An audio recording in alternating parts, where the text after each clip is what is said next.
नमस्कार जय जगन्नाथ दर्शक बंधु शुभ सकाळ मु लिपुन आपण मानकु स्वागत करुछि लिपुन ओडिया न्यूज को। आज मु आपण पई ओडिसार बहुत गुडिए बछा बछा गुरुत्वपूर्ण खबर नै करि आसीछि जेउ खबर गुडिक आपण माने जानिबा निहाती जरूरी। सेति पई भिडियोटी को शेष पर्यंत देखंतु। ता सहित आपण ए भिडियोटी को केउ जिल्लारु देखुछंती एवं आपण जिल्ला केउथि पई प्रसिद्ध निश्चित भाबरे कमेंट माध्यम रे जणातु। तबे देरी न करी चलंतु आजिर खबर ऊपर नजर पकाइबा।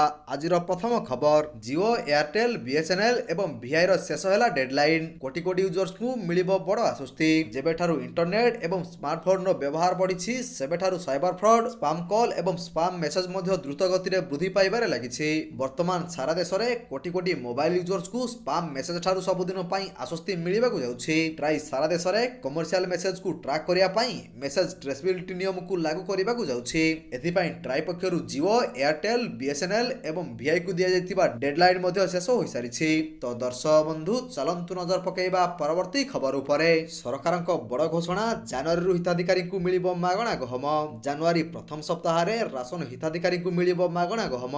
एनै विभाग तरफरु प्रस्तुति जारी रहिछि बोली निकट रे कहिथिले खाद्य जोगाण मंत्री कृष्णचंद्र पात्र। गोदाम व्यवस्था और परिवहन पई टेंड होई नथिबारु गहम जोगाण रे विलंब हेबो। जनवरी रे हिताधिकारी को गहम प्रदान करिवा लागि जोगाण विभाग पक्षरु प्रस्तुति आरंभ होई सारिछि। मंत्री कहिथिले केउ जिल्ला रे केते गहम आवश्यक जिला अधिकारी तथ्य देबे। लोकंको चाहिदा हिसाब रे गहम दिया जिवो। तो दर्शक बंधु चलंतु नजर पकेइबा परवर्ती खबर उपरे। सुभद्रा टंका नै उपमुख्यमंत्री को बड़ घोषणा। बाद पड़िथिबा महिला को डिसेंबर रे मिलिबो टंका। आपणकर भी सुभद्रा टंका आसी नाही कि ताहाले आ चिंता करंतु नाही। सुभद्रा योजना नै उपमुख्यमंत्री को बड़ घोषणा। सुभद्रा योजना रु बाद पड़िथिबा 2,67,000 हिताधिकारी को जांच शेष होईछि। तेबे जांच परे 22% आवेदनकारी को खूब शीघ्र सुभद्रा टंका मिलिबा नै घोषणा करा जाईछि। तेबे एनै उपमुख्यमंत्री प्रभाती परिडा सूचना दैछंती। तो दर्शक बंधु चलंतु नजर पकेइबा परवर्ती खबर उपरे। आसंदा मासरु एटीएम रु उठाई पारिबे प्रोविडेंट फंड। ईपीएफओ सब्सक्राइबर्स को पई खुशी खबर। कर्मचारी प्रोविडेंट फंड ऑर्गेनाइजेशन ईपीएफओ देशर 7 कोटी पीएफ ग्राहक को एक बड़ उपहार देबाकु जाउछि। आसंदा वर्ष 2025 मसिया रे पीएफ अकाउंटधारी माने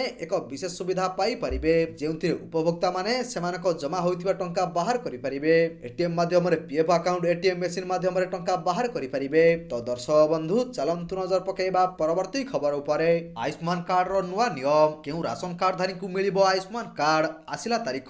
देशर लोकंक पई भारत सरकारक द्वारा अनेक योजना परिचालित हेउछि। देशर कोटी कोटी लोक एही योजना गुडीकर लाभ पांती। कम मूल्य रे राशन पई भारत सरकार राशन कार्ड प्रदान करिसंती। देशरे कोटी कोटी लोकंक राशन कार्ड अछि। एथि सहित गरीब एवं अभावी लोकंकु मागणा चिकित्सा जोगाया पई आयुष्मान भारत योजना चलिछि। एही योजना अधीन रे हिताधिकारी माने 5 लाख टंका पर्यंत मागणा चिकित्सा पाई परिबे। एही योजना माध्यम रे देशर कोटी कोटी लोक मध्य मागणा चिकित्सार सुविधा पाइछंती। तो दर्शक बंधु चलंतु नजर पकेइबा परवर्ती खबर उपरे। आसिला नुआ मलेरिया टीका प्रथम पर्याय परीक्षण रे सफल। मलेरिया रो एक नुआ वैक्सीन आसर किरण होई देखा दैछि। आफ्रिकीय पिलांग उपरे एही टीकार फेज 2 रो क्लिनिकल ट्रायल करा जाईछि। अंतरीण परिमाण रु जहा जणा पड़िछि वैक्सीन सुरक्षित होइथिया बेले मजबूत रोग प्रतिरोधक क्षमता सृष्टि करिबा सहित आशाजनक प्रभावकारी RS 5.1 मैट्रिक्स एम नामक एही वैक्सीन रो परीक्षण फलाफल द लेसेंट इन्फेक्शस डिजीज रे प्रकाशित होईछि। तो दर्शक बंधु चलंतु नजर पकेइबा परवर्ती खबर उपरे। आसना मासरे राज्य रे पक्षी गणना आरंभ हेबो। विधानसभा रे लिखित उत्तर रखिसंती जंगल और परिवेश मंत्री गणेश राम सिंह खुंटिया। नवेम्बर सुधा ओडिशा आछंती 4,94,366 संख्यक विदेशगत पक्षी। एथि मध्यरु केवल नळबण को 2,17,117 कोटी विदेशगत पक्षी आछंती। तबे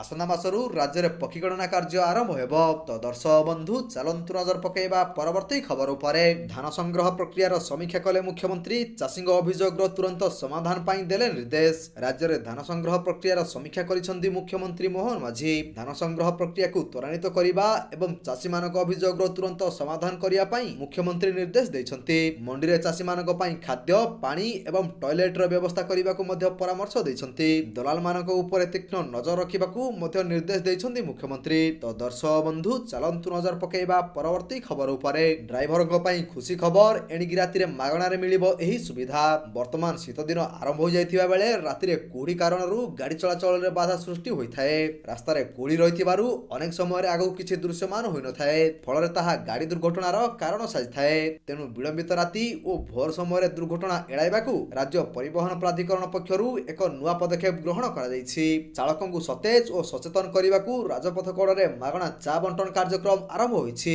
ତ ଦର୍ଶକ ବନ୍ଧୁ ଚାଲନ୍ତୁ ନଜର ପକାଇବା ପରବର୍ତ୍ତୀ ଖବର ଉପରେ। ୱାନ୍ ନେସନ ୱାନ୍ ଇଲେକ୍ସନକୁ କେନ୍ଦ୍ର କ୍ୟାବିନେଟର ମୋହର।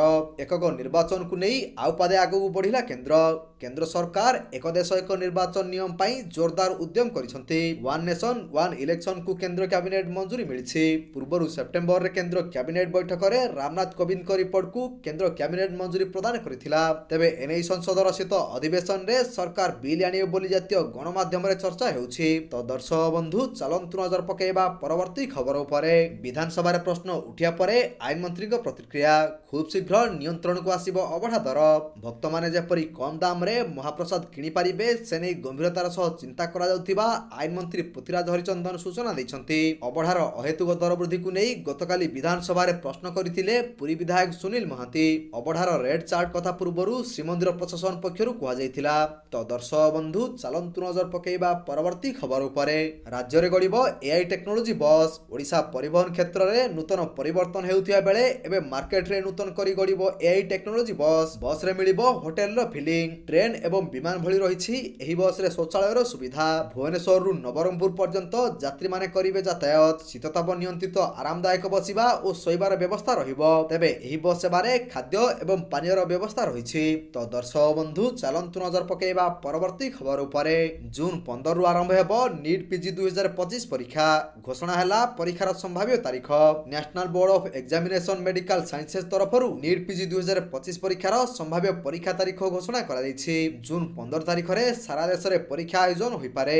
ବୋର୍ଡ ପକ୍ଷରୁ ନିଟ୍ ପିଜି ପାଇଁ ଇଣ୍ଟର୍ନସିପ୍ ପୁରା କରିବାର ତାରିଖ ମଧ୍ୟ ଜାରି କରାଯାଇଛି। ଜୁଲାଇ 31 ତାରିଖ ସୁଦ୍ଧା ଇଣ୍ଟର୍ନସିପ୍ ପୁରା କରିବାକୁ ତାରିଖ ନିର୍ଦ୍ଧାରିତ କରାଯାଇଛି। ତ ଦର୍ଶକ ବନ୍ଧୁ ଚାଲନ୍ତୁ ନଜର ପକାଇବା ପରବର୍ତ୍ତୀ ଖବର ଉପରେ। ଖୁବ୍ ଶୀଘ୍ର ଗୃହ ବିଭାଗରେ ନିଯୁକ୍ତି ହେବ ଏପରି କହିଲେ ମୁଖ୍ୟମନ୍ତ୍ରୀ। ଖୁବ୍ ଶୀଘ୍ର 10,000 ପଦବୀ ପୂରଣ ହେବ ଏନେଇ ଘୋଷଣା କରିଛନ୍ତି ମୁଖ୍ୟମନ୍ତ୍ରୀ ମୋହନ ମାଝୀ। ସେ କହିଛନ୍ତି 5,000 ଗୃହରକ୍ଷୀ ପଦବୀ ପୂରଣ ହେବ। 2416 ପଦବୀରୁ 5,000କୁ ବୃଦ୍ଧି କରାଯିବ। ଗୃହରକ୍ଷୀ ପାଉଥିବା ଆର୍ଥିକ ସହାୟତା ମଧ୍ୟ ବଢ଼ାଯିବ। ନିଯୁକ୍ତି ପ୍ରକ୍ରିୟା ତ୍ୱରାନ୍ୱିତ କରିବାକୁ ମୁଖ୍ୟମନ୍ତ୍ରୀଙ୍କ ନିର୍ଦ୍ଦେଶ ରହିଛି। ତ ଦର୍ଶକ ବନ୍ଧୁ ଚାଲନ୍ତୁ ନଜର ପକାଇବା ପରବର୍ତ୍ତୀ ଖବର ଉପରେ। ଗାଜାରେ ଇସ୍ରାଏଲର ଏୟାର ଷ୍ଟ୍ରାଇକ୍ 29 ମୃତ। ଇସ୍ରାଏଲ ସେନା ଗାଜା ଷ୍ଟ୍ରିପ୍ରେ ବୋମାମାଡ଼ ଜାରି ରଖିଥିବା ବେଳେ ଏଥିରେ ଅନୁନୟ 29 ଜଣ ପାଲେଷ୍ଟୀନୀୟଙ୍କ ମୃତ୍ୟୁ ଘଟିଛି। ଗାଜାରେ ଉତ୍ତର ଭାଗରେ ବିସ୍ଥାପିତ ଲୋକେ ଆଶ୍ରୟ ନେଇଥିବା ଏକ ଘର ଉପରେ ବୋମାମାଡ଼ ହେବାରୁ 19 ଜଣଙ୍କ ମୃତ୍ୟୁ ଘଟିଥିବା ସେଠାରେ ଜଣେ ମେଡିକାଲ ଅଫିସର କହିଛନ୍ତି। ଏହା ବ୍ୟତୀତ ବୁଧବାର ଅନ୍ୟ ଏକ ଆକ୍ରମଣରେ ଜଣେ ମହିଳା ଓ ତାଙ୍କର 2 ପିଲା ପ୍ରାଣ ହରାଇଛନ୍ତି। ତ ଦର୍ଶକ ବନ୍ଧୁ ଚାଲନ୍ତୁ ନଜର ପକାଇବା ପରବର୍ତ୍ତୀ ଖବର ଉପରେ। ତ ଦର୍ଶକ ବନ୍ଧୁ ପ୍ରତ୍ୟେକ ଦିନ ଏପରି ସକାଳ ଏବଂ ସନ୍ଧ୍ୟାର ସବୁ ଗୁରୁତ୍ୱପୂର୍ଣ୍ଣ ଖବର ଗୁଡ଼ିକ ଦେଖିବା ପାଇଁ ଆମ ଚ୍ୟାନେଲକୁ ସବସ୍କ୍ରାଇବ କରିଦିଅନ୍ତୁ। କାହିଁକି ନା ପ୍ରତ୍ୟେକ ଦିନର ଏହିପରି ବଛା ବଛା ଖବର ଗୁଡ଼ିଏ ଆମେ ଆପଣମାନଙ୍କ ପାଇଁ ନେଇକରି ଆସୁଛୁ ଯାହାର ଅପଡେଟ୍ ଆପଣମାନେ ଆମ ଚ୍ୟାନେଲ ମାଧ୍ୟମରେ ପାଇପାରିବେ। ତେଣୁ ଚ୍ୟାନେଲକୁ ସବସ୍କ୍ରାଇବ କରି ବେଲ୍ ଆଇକନକୁ ଅଲ୍ ପ୍ରେସ୍ କରିବା ପାଇଁ ଜମାରୁ ଭୁଲନ୍ତୁ ନାହିଁ। ଭିଡ଼ିଓଟିକୁ ଶେଷ ପର୍ଯ୍ୟନ୍ତ ଦେଖିଥିବାରୁ ଆପଣଙ୍କୁ ବହୁତ ବହୁତ ଧନ୍ୟବାଦ। ଜୟ ଜଗନ୍ନାଥ।